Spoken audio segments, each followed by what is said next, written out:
Well, the Reserve Bank, as we say, is about to be shaken up, but you might have noticed how nice economists and politicians have been about its track record.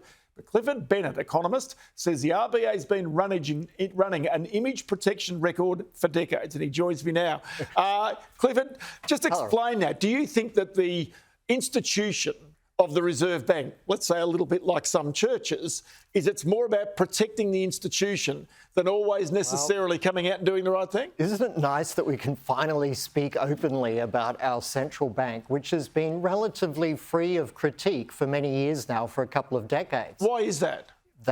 Well, I do believe that people were scared of the RBA. Why scared of the RBA? What could the RBA do to you? Well, for the major banks, for instance, big profitability there on their bond desk. And I feel a lot of bond traders out there now cringing a little bit.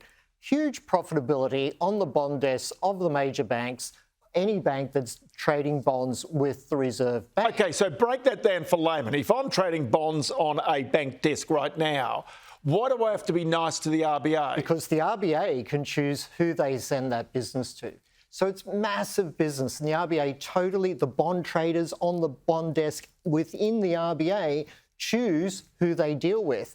And they listen to things that they hear from upstairs.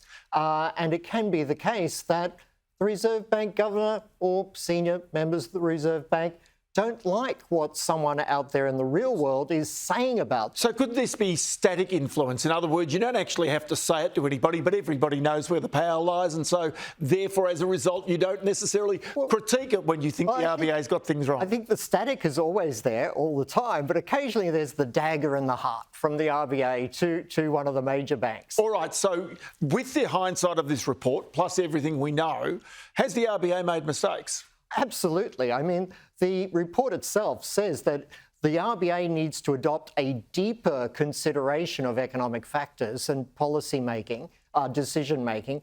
So, in other words, they haven't had deep consideration in the past. There's all sorts of nice still tiptoeing around the RBA to just pay respect the institution.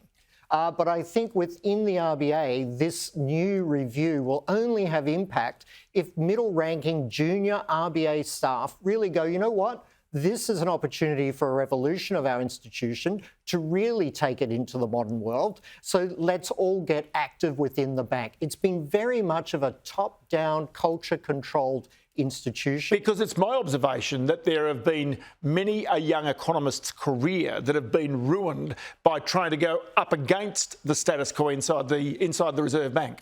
That's definitely the case. If you spoke openly, negatively about RBA's decision-making, their policy approach, which at times has been abysmal, they are the only central bank in the Western world who raised interest rates 3 times in the GFC and then did panic 100-point cuts shortly afterwards, and acted like they were heroes, in fact said they were, for saving the Australian economy, but they sent New South Wales and Victoria into recession at the time.